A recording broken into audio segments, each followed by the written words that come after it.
So, isa na naman makabuluhang araw mga kaibigan. Samahan nyo ako ngayon ay taping na naman ng Batang Quiapo. At may call kami ng alas 12 ng tanghali.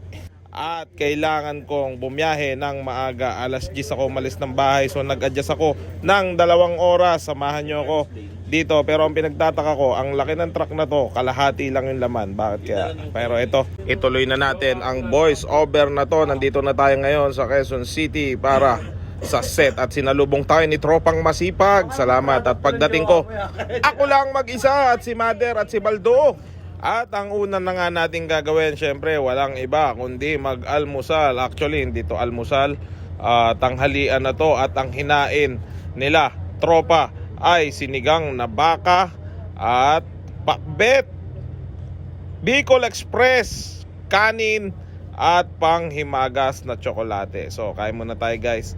Isang napakasarap na pagkain galing sa production ng Batang Quiapo. So samahan nyo ako dito. Kakain ako ng mabilis lang. Kain tayo mga kaibigan. At yun na nga, dumating na. Pinakahihintay namin ang attendance. Yan ang laging dapat hindi kinakalimutan. Attendance, dahil pag hindi ka nakapirma dyan, alam mo na ang mangyayari sa'yo. Hello ate. Wala ako sa talang. Kape. Ayoko, doon ako sa pantay. Ako naman. Coffee party. Yan. May kapat na tayo ni Mother.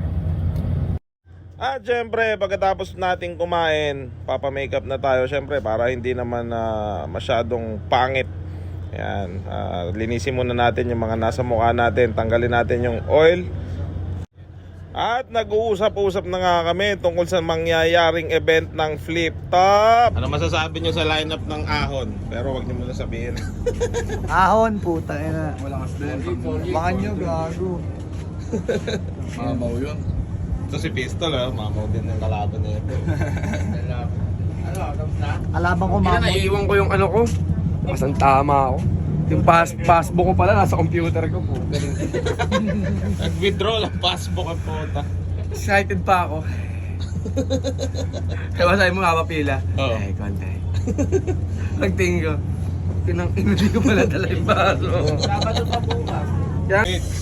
Kung magiging bida ka sa teleserye, sino gusto mong leading lady? Leading lady. Si Maha Salvador. Maasal ba ito? Kapit, kung magiging bida ka sa teleserye, sino gusto mong leading lady? Si Miles Ocampo. Oy, Miles. Miles Ocampo. Sakto ka, kapre. Ikaw kuya, Okay na sa akin. sino gusto mong leading lady kung ikaw ang bida? Alden. Hindi. Ay, si Alwina. Si ano, si...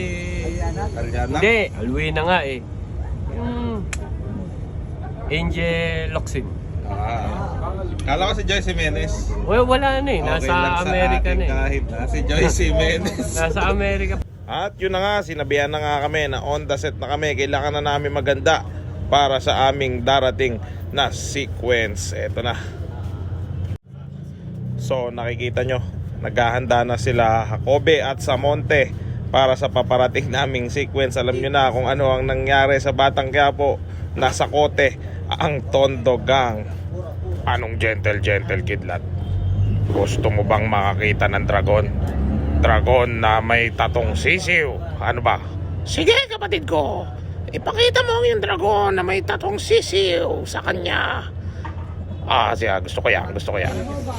Kamusta, brother? Masaya sa'yo. Sa akin din eh. At syempre, food trip muna kami ni Kidlat habang nag-iintay kami ng call. Dahil ang call namin ay mamaya pang gabi. Kain muna kami dito sa Faha. Tama ba yung yung pronunciation ko? Faha. Ayan, shoutout. Napakasarap ng pagkain talaga dito. Sinubukan ko itong noodles na to. Tara, kain tayo mga kaibigan. Napakasarap. Oji Baldo, shoutout sa'yo. Ha? Let's go.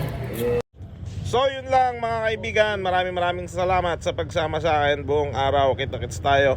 At wag nyo kakalimutan Monday to Friday 8 PM Batang Quiapo.